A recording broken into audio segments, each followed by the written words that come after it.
Morning बच्चों। आज मैं आपको हिंदी सागरिका से पाठ 9 सत कर्तव्य पढ़ाऊंगी ना बेटा। इससे पहले के जो वीडियोस थे उसमें मैंने 5 चैप्टर तक आपका कोर्स कंप्लीट करा दिया था, वह बूढ़ा 5वां चैप्टर था ना। अब मैं आपको पढ़ाऊंगी पाठ 9 ना। तो बेटा ये जो कोविड महामारी चल रही है इसकी वजह से हम लोगों ने अपने पाठ्यक्रम से कुछ चैप्टर्स कम किए हैं सिर्फ अभी के लिए ना। तो वो चैप्टर्स मैंने यहाँ पर लिख दिए, जो पार्ट मैं नहीं पढ़ाऊंगी आपको मैंने यहाँ पर लिखे हैं। तो देखिए पार्ट 6 पार्ट 7 ना पढ़ाए जाने वाले पार्ट हैं, part 6 part 7 part 8 part 10 part 12 part 13 और पार्ट 16। ये 7 चैप्टर मैं आपको नहीं पढ़ाऊंगी ना। तो 5 चैप्टर मैंने आपको पढ़ा दिया था, 6वां 7वां 8वां मैं नहीं पढ़ाऊंगी ना। ये आपके कोर्स में इस समय के लिए हटाया गया है। तो ये 3 चैप्टर नहीं है, तो अब हम पढ़ेंगे ना 9वां पार्ट पढ़ेंगे। क्रम के अनुसार अब हम 9वां पार्ट पढ़ेंगे। तो आज हम लोग पढ़ेंगे सत कर्तव्य ना। ये एक कविता है और इस कविता के कवि है रामनरेश त्रिपाठी जी।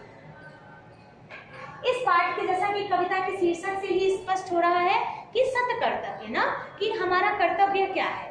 कवि ने पाठ के माध्यम से बताया है कि मनुष्य का कर्तव्य क्या है ना। मनुष्य को उसके कर्तव्यों के प्रति जगाने का, बताने का प्रयास किया है कवि ने इस पाठ में ना। चलिए एक बार कविता देखते हैं। जग में सचर अचर जितने हैं सारे कर्म निरत हैं, धुन है एक न एक सभी को सबके निश्चित व्रत है। जीवन भर आतप सह वसुधा पर छाया करता है, तुक्ष पत्र की भी स्वकर्म में कैसी तत्परता है ना। अब देखिए कवि क्या बताना चाह रहा है। जग में सचर अचर जितने सारे कर्म निरत। कवि कह रहा है कि इस संसार में जितने भी लोग हैं, सचर या अचर, सचर का अर्थ होता है जो चलने फिरने वाले लोग होते हैं ना, और अचर का अर्थ होता है जो एक स्थान पर रहते हैं। जैसे सचर कवि ने बताया है कि सूर्य चंद्र नदियां ना, पशु पक्षी, ये क्या है, ये सचर है। अचर क्या है, पेड़ पौधे, ये जो एक स्थान पर रुके रहते हैं वो अचर है। जितने हैं, कवि ने कहा संसार में जितने चलने वाले हैं और जितने स्थिर रहने वाले हैं ना, जिसको प्रकृति ने बनाया है, सारे कर्म निरत हैं। सारे मतलब सभी, कर्म मतलब अपने अपने कार्यों में निरत है, मतलब लगे हुए हैं, सभी अपने अपने कार्यों में लगे हुए हैं। कहने का तात्पर्य है कि जितना कुछ प्रकृति ने, भगवान ने जो कुछ भी इस धरती पर बनाया है, चाहे पेड़ पौधे हो, चाहे पशु पक्षी हो, नदियां हो, सूर्य चंद्र, जो कुछ भी है, सभी अपने अपने कार्य में निरंतर लगे हुए हैं ना, बिना रुके हुए लगे हुए हैं। धुन है एक न एक सभी को सबके निश्चित व्रत है। सब अपने अपने कार्य, जो उनको काम मिला है, जो भगवान ने उनको कार्य दिया, जो प्रकृति ने उनको कार्य दिया है, सभी अपने कार्य को धुन मतलब बड़ी लगन के साथ लगे हुए हैं ना।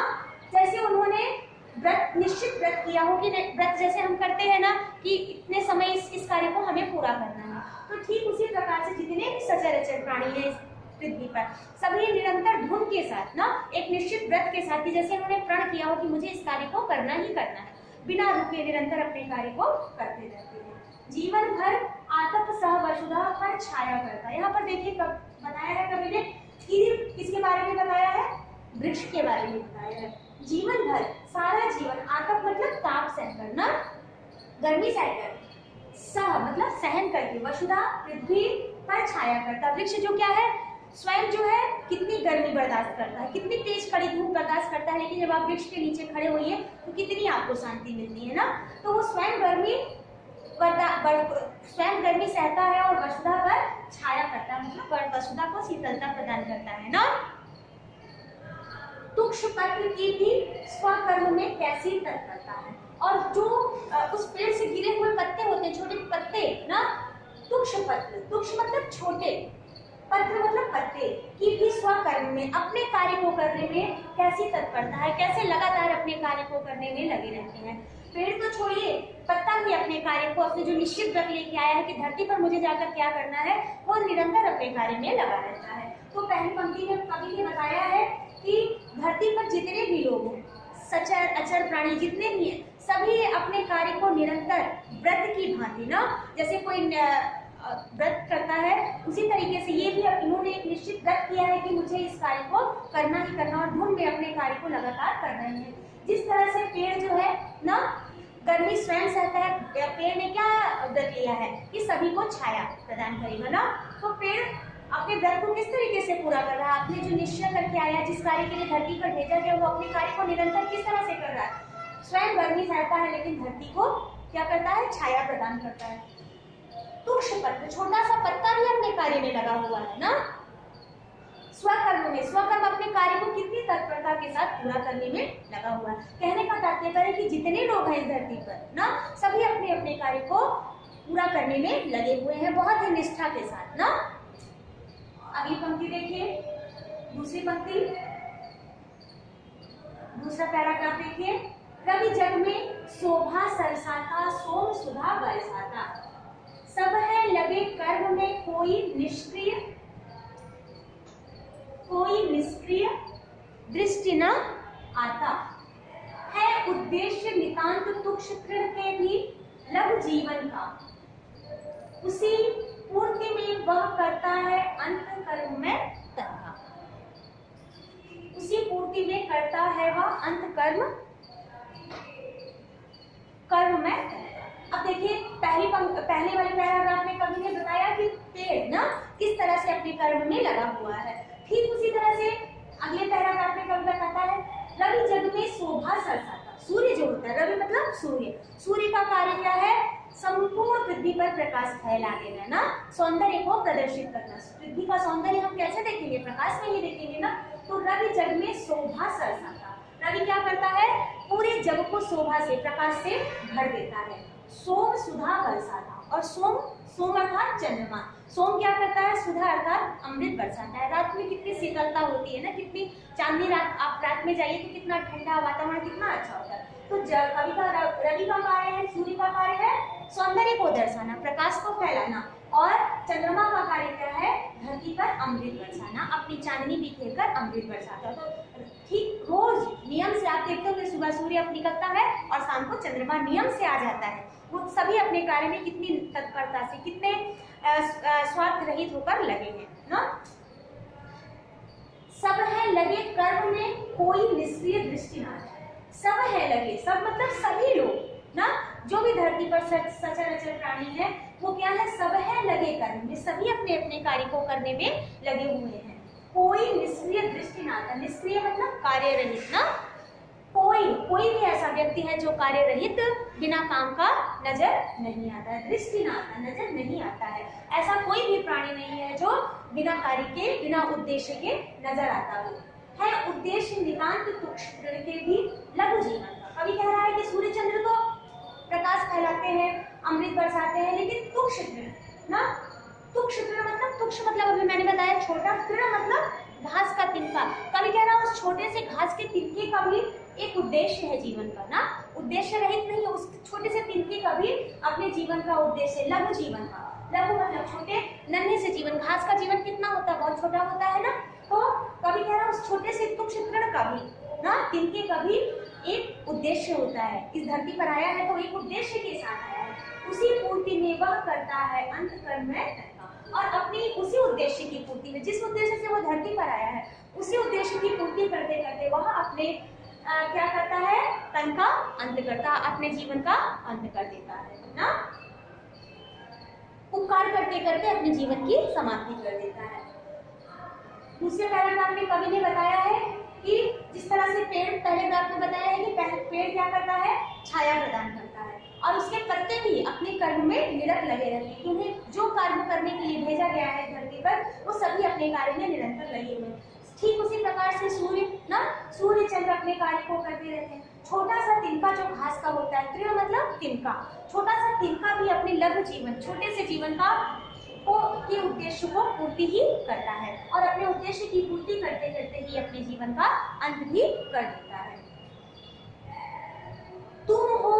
तुम मनुष्य हो अमित बुद्धि बल, विलसित जन्म तुम्हारा, क्या उद्देश्य रहित जग में तुमने कभी विचारा, बुरा न मानो एक बार सोचो तुम अपने मन में, क्या कर्तव्य समाप्त कर लिया तुमने निज जीवन में। देखिए पहले दो पैराग्राफ में कवि ने बताया है कि इस धरती पर जितने भी सचराचर प्राणी हैं सभी अपने अपने कार्य में लगे हुए हैं। कवि ने उदाहरण दिया पेड़ का, पत्ते का, सूर्य चंद्र का, नन्हे से तृण तिनके का भी बताया कि उसका भी अपना एक उद्देश्य है इस धरती पर आने का। तो नेक्स्ट पंक्ति में अभी जो पैराग्राफ है इसमें कवि ने किसके लिए कहा है? मनुष्य के लिए कहा है ना। सबसे इस धरती पर सबसे अगर कोई स्वार्थी है तो वो कौन है? मनुष्य ना। मनुष्य से ज्यादा स्वार्थी इस धरती पर कोई नहीं है। कवि ने यही बताने का प्रयास है, तुम हो मनुष्य अमित बुद्धि बल विलसित जन्म तुम्हारा। तुम मनुष्य हो ना सबसे श्रेष्ठ। इतने जितने धरती पर है भगवान ने तुमको एक बहुत श्रेष्ठ चीज दी है। वो क्या दी है? बुद्धि ना। बुद्धि सभी के पास नहीं है। मनुष्य अपनी बुद्धि के बल पे समस्त पृथ्वी पर राज कर रहा है ना। कितने विशाल विशाल जानवरों को, हाथी जैसे विशाल जानवरों को आप देखिए ना, सर्कस में देखते होंगे कैसे हाथी हाथ जोड़ के खड़ा हो जाता है। शेर कितना ताकतवर होता है, लेकिन मनुष्य उसको अपनी बुद्धि से, अपने बल ना, अपनी बुद्धि से क्या करता है? उसको भी अपने कंट्रोल में कर लेता है। तो मनुष्य क्या है? मनुष्य बहुत शक्तिशाली है। क्यों शक्तिशाली है? क्योंकि उसके पास बुद्धि ना। शारीरिक ताकत उतनी नहीं है, लेकिन जितनी बुद्धि, और बुद्धि की ताकत बहुत बड़ी होती है। तुम हो मनुष्य अमित बुद्धि बल विलसित जन्म। तुम मनुष्य हो और अमित अपार बुद्धि के स्वामी हो ना। तुम्हारा जन्म हुआ है अपार बुद्धि, तुम बहुत ही बुद्धिमान हो। क्या उद्देश्य रहित जग में तुमने कभी विचारा? लेकिन क्या तुम इस धरती पर जन्म लिया और किस उद्देश्य से जन्म लिए? क्या कभी तुमने ये विचारा? तुम उद्देश्य रहित होकर सिर्फ अपने ही स्वार्थ की पूर्ति में लगे हो। कभी सोचा कि इस धरती को भी मुझे कुछ देना है, लोगों का भी उपकार करना है। जैसे पेड़ पौधे, नदी, तालाब, सूर्य चंद्र स्वयं नहीं ग्रहण करते, क्या करते हैं? दूसरों को ही देते देते अपना जीवन समाप्त कर लेते हैं। लेकिन मनुष्य क्या होता है? वो दूसरों को नहीं देता, सिर्फ खुद प्राप्त करने के उद्देश्य में लगा रहता है। तो कवि ने कहा है उद्देश्य रहित जग में तुमने कभी विचारा?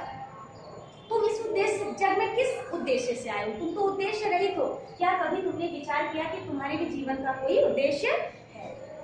बुरा न मानो, एक बार सोचो तुम अपने मन में। मेरी कई बात जो मैंने अभी तुमसे कहा है कि तुम उद्देश्य रहित हो, इस बात का बुरा न मानो। तुम क्या करो? एक बार सोचो ना। मनुष्य को जगाने का कार्य किया है कवि ने। एक बार सोचो अपने मन में। कभी तुम सोचो कि तुमने सिर्फ लिया ही लिया है इस धरती को, धरती पर रहने वाले लोगों को ना, पेड़ पौधे, प्रकृति को तुमने क्या दिया है? एक बार तुम अपने मन में सोचो अथवा विचार करो।